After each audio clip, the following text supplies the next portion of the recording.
కళ మెలకువలు ఉన్నాయి అన్నారు. అంటే ఈ కళ మెలకువలు అనేటివే నిద్ర అంటే రెచ్చిపోతుంటే నిద్రలో అని కాదు దాని అర్థం. నిద్ర అనేది మెలకువ. ఉమ్, ఈ వైపుకి వచ్చి నిద్ర అనే పేరు పెట్టుకున్నాం. సార్ అది మెలకువ. ఆ మెలకువలోని ఈ మనం అనుభవించే ఈ కళ మెలకువ రెండు ఉన్నాయి. అది ఒరిజినల్ మెలకువ. దానికి దాని నుండి జారుకున్న తర్వాత ఇది ఏర్పడుతుంది కళ. ఈ కళని రెండు భాగాలుగా అనుభవిస్తున్నాం. కొంత మెలకువ అనే పేరుతో అనుభవిస్తున్నాం, కొంతేమో నిద్ర కళ అనే పేరుతో అనుభవిస్తున్నాం. ఉమ్, ఉమ్, కాబట్టి ఈ కళలు మెలకువలు కలయిని ఎరిగిన మెలకువ తానే అనిలచల అంటారు. అనిలచల శివమాల్లో గురువు గారు ఉమ్. చెప్పే మాట ఒకటి ఉంది. కళలు మెలకువలు కలయిని ఎరిగిన మెలకువ తానే. కళ మెలకువ కలిపి కళని గుర్తిస్తే ఎవరు గుర్తిస్తున్నారో ఏది గుర్తిస్తుందో అది మెలకువ, ఇది కాదు.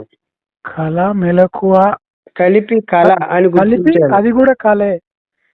ఈ మెలకువ రాత్రి నిద్రపోయిన తర్వాత వచ్చే కళ కలిపి కళని గుర్తించే ఆ గుర్తించేవారు మెలకువ, ఇది గుర్తింపబడేది కళ అవుతుంది అనమాట. అంటే మీ సైడ్ అక్కడ దాకా నేను పోలేకపోతున్నాను సార్, వింటున్నాను.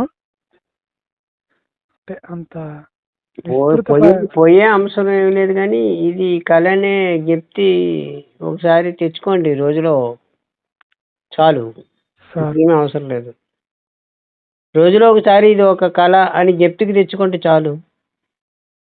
అంటే ఉదయం నుంచి సాయంత్రం వరకు కుదిరితే అప్పుడు ఉదయం నుంచి సాయంకాలం దాకా అని అవసరం లేదు. నిజానికి ఉదయం స్టార్టింగ్ ఉదయం నుంచే లెక్కేసుకుంటున్నాం కాబట్టి ఉదయం అనుకోండి ఇది కళను ఒకసారి జ్ఞప్తికి తెచ్చుకోండి చాలు.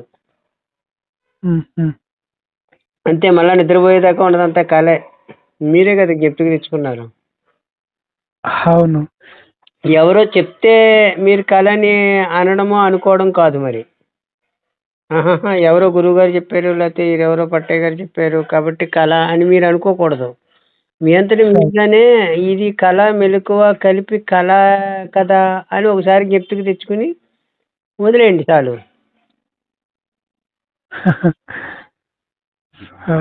ఇంకొకటి సార్, ఇందులో వచ్చింది కొంచెం స్పష్టత వచ్చింది. మీరు ఒక అడుగు దూరంగా ఉండండి అంటే మీరు ఒక అడుగు దూరంగా ఉండండి అన్నారు. ఇది ఎలా సార్? అంటే దూరంగానే ఉన్నారు, మనిషి మిమ్మల్ని మీరు వ్యక్తిగా చూసుకుంటున్నారు. వ్యక్తిగా చూసుకోవడము ఎలాగంటే దూరంగా మీరుంటేనే మీకు తెలియడం అనేది సంభవిస్తుంది. మీరు అన్నిటినీ గుర్తిస్తున్నారు కదండి, మిమ్మల్ని కూడా మీరు చూస్తున్నారు. అన్నిటినీ తెలుసుకుంటున్నారు, మిమ్మల్ని కూడా మీరు తెలుసుకుంటున్నారు కదా.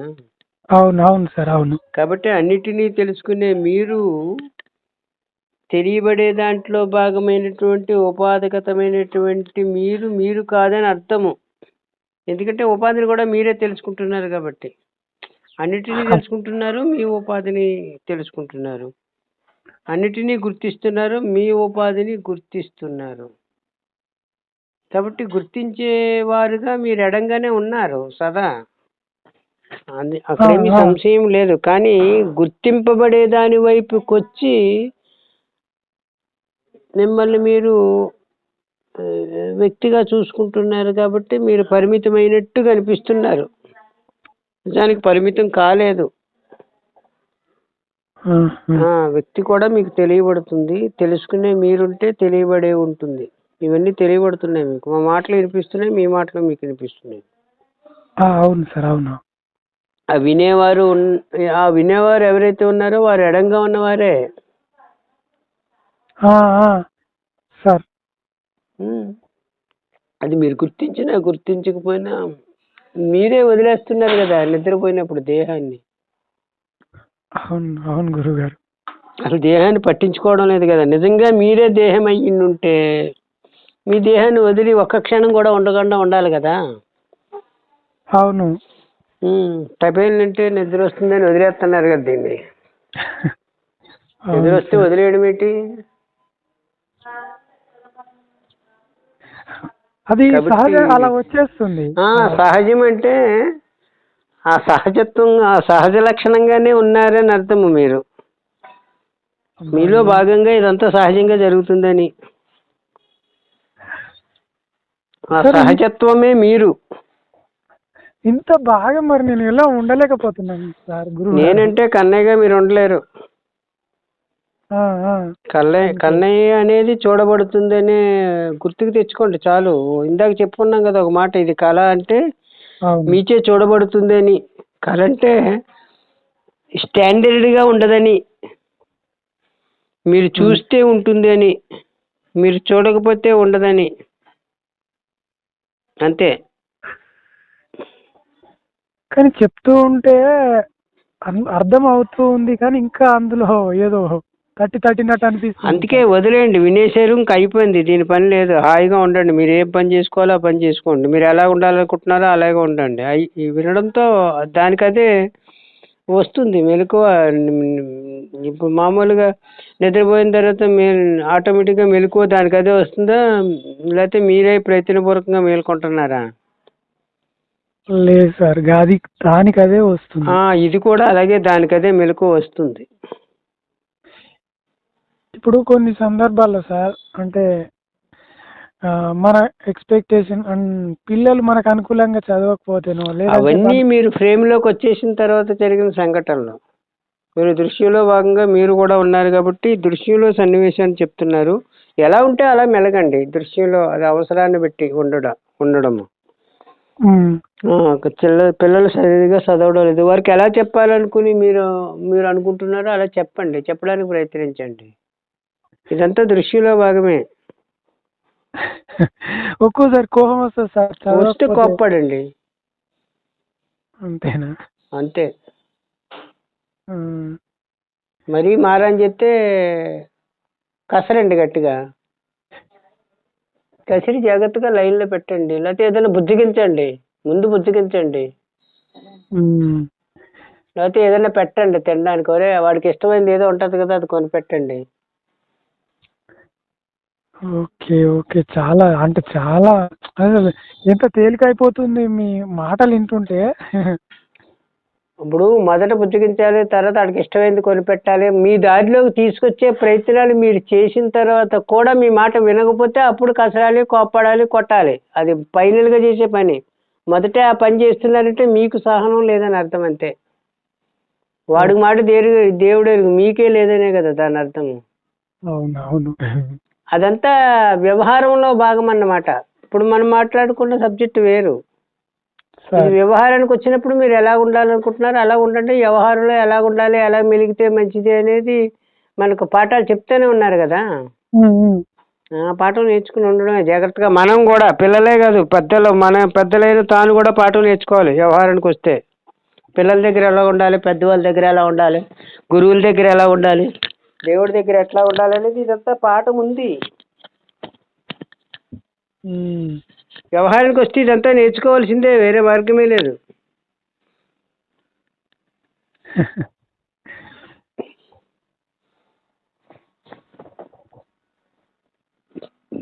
మీరు లేకపోతే వ్యవహారం ఉండదు కదండి.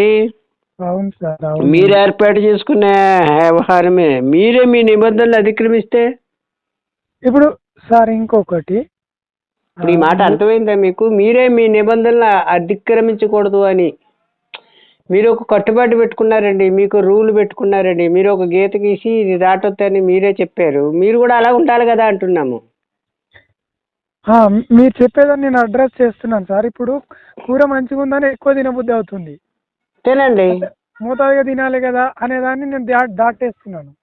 ఒకరు తినాలనిపిస్తే తినండి. దాని గురించి తినడం తప్పు కాదు. తిన్న తర్వాత ఎందుకు ఎక్కువ తిన్నాను అని ఆలోచించడం తప్పు అవుతుంది.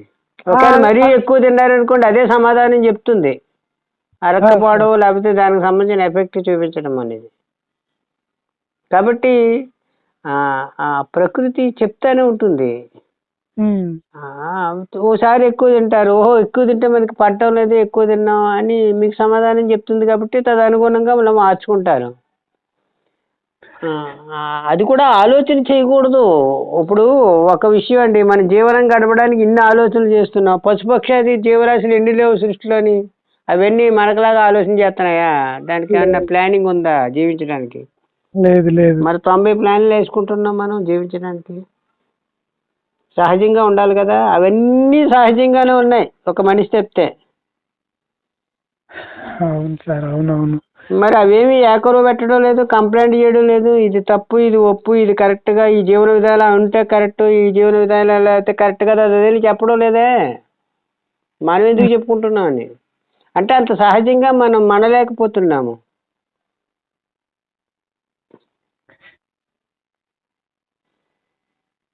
ఆ సహజంగా ఉండడమే స్వానుభవం. ఆటోమేటిక్గా మీరు సహజంగా ఉంటే చాలు, మీ మీ మీ అనుభవం మీకు గుర్తుకొచ్చేస్తుంది.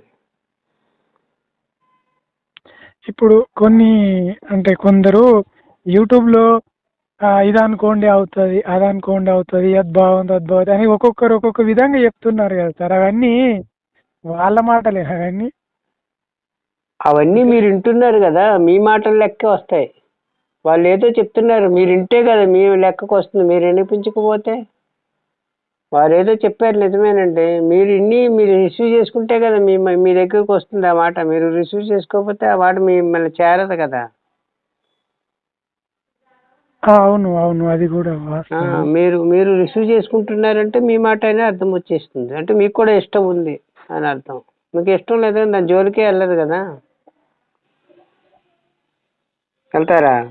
వెళ్ళాం సార్. ఇక్కడ కొంచెం చపల చిత్తం బాగుంది సార్. కొన్ని యూట్యూబ్లో వినడము, ఆ, వాళ్ళు ఏదో మనీ మంత్ర అని, లేదంటే మైండ్ పవర్ అని ఇలా బుక్స్ కూడా చెప్పారు కదా కొన్ని. ఒకటి కాదు, అనేక రకాలు. మీరు వచ్చిన తర్వాత వచ్చిన కథ అంతా మీ కథ అని చెప్పాలి, ఒక రకంగా చెప్పాలంటే. మీరు ఫోన్ కట్టేస్తే ఇప్పుడు మాట్లాడకపోతాయి కదండి అది స్పాట్లో. ఇప్పుడు అవును సార్. మాట్లాడడం నిజమందామా అబద్ధమందామా? మీరు అంగీకరించారు కాబట్టి ఉంది ఈ మాట, మరి అంగీకరించకపోతే ఈ మాటలు ఉండవు కదా. అవును ఫోన్ సార్, కట్టేస్తే మాటలు ఏముంటాయి? ఉండవు. ఈ మాటలకి మీ ఆమోదం ఉందంటారా లేదంటారా? తప్పనిసరి ఉంది సార్. మీ ఆమోదం లేకుండా ఈ మాటలు సంభవించడం లేదు. అంటే ఇటు నుంచి మాటలు వచ్చినా అటు నుంచి మీరు విన్న రెండిటికి మీ ఆమోదమే కారణమైంది ఇక్కడ.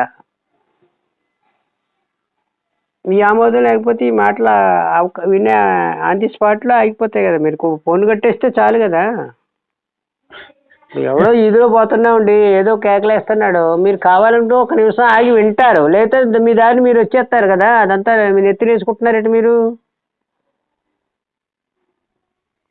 అవును సార్, అవును. అంటే నేనేదో అక్కడ అంటే ఇప్పుడు దారింటి పోతున్నారు, ఏదో సంభవిస్తుంది, మీకు ఇంట్రెస్ట్ ఉంటే కదా ఒక నిమిషం ఆగి ఏంటా అని పరిశీలన పెడతారు, లేదా మీ గొడవ మీరు చూసుకుంటారా, పట్టించేకోరు అసలు మీరు మనకు వద్దనుకుంటే. కాబట్టి మీరు ఆ గొడవలో భాగస్తులు అయిపోయారంటే మీకు కనెక్షన్ ఉన్నట్టే కదా, మీదే లెక్క వచ్చేస్తుంది అప్పుడు. మీ లెక్కే.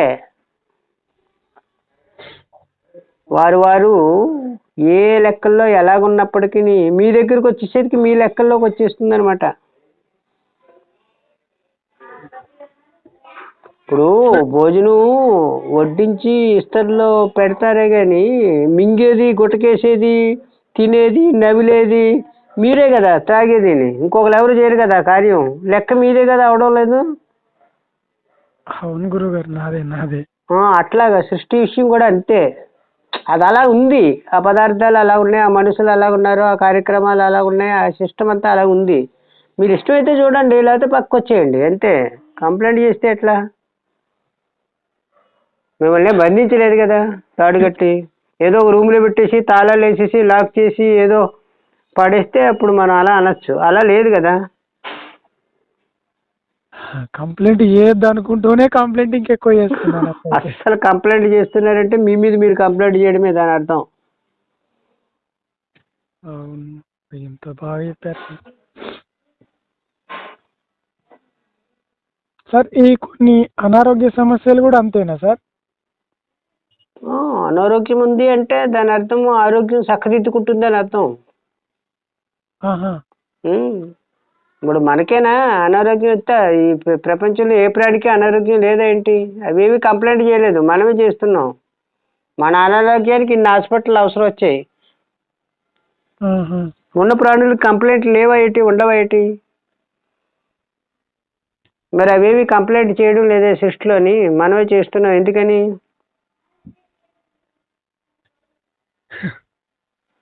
కంప్లైంట్ వస్తుంది. సుఖదుఖాల యొక్క సమ్మేళనమే దేహం అంటే. సుఖం ఉంది, దాని వెనకాలే దాపునే దుఃఖం కూడా ఉంటుంది. దుఃఖం ఉందనుకోండి, దాని దాపునే సుఖం కూడా ఉంటుంది. ఆరోగ్యం ఉందనుకోండి, దాని దాపునే అనారోగ్యం కూడా ఉంటుంది. ఒకవేళ అనారోగ్యం ఉందనుకోండి, దాని దాపునే ఆరోగ్యం కూడా ఉంటుంది. రెండు కలిసి ఉంటాయి, విడివిడి ఉండదు సృష్టిలో.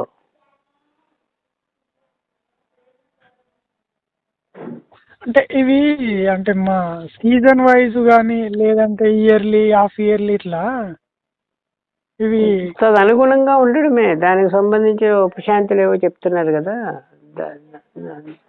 తదనుగుణంగా మెలిగితే సరిపోతుంది. ఎన్ని రాటుపోటులు ఆగి వచ్చిందండి ఈ దేహం ఇక్కడికి.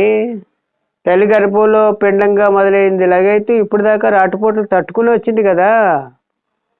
ఇవన్నీ మీ ప్లాన్ ప్రకారంగానే జరిగిపోయేటి. అవును సార్, అవును. ఆ సమయంలో ఏది స్ఫురణకు వస్తే అది చేస్తారు. టక్కని సెట్ అయిపోతుంది అంతే. దాని గురించి కూడా ఆలోచన చేయకూడదు. అంతేనా సార్? అంతే. ఇప్పుడు కడుపు నొప్పి వస్తుందని ఇప్పుడు ఆలోచన చేస్తారేటి? రేపే ఎల్లుండో తలకాయ నొప్పి వస్తుందని ఇప్పుడు ఆలోచన చేస్తారేటి? తలకాయ నొప్పి వచ్చినప్పుడు కదా చూసుకుంటారు. తేలు కుట్టింది అనుకోండి, కుట్టినప్పుడు అప్పుడు ఏం చేయాలనేది ఆలోచన చేసి చేసుకుంటారే కానీ మరి ముందే దాని గురించి ప్లాన్ చేయరు కదా. తేలు కుట్టిన తర్వాత ఏం చేయాలని ముందే ఆలోచన చేస్తారా? చేయరు కదా.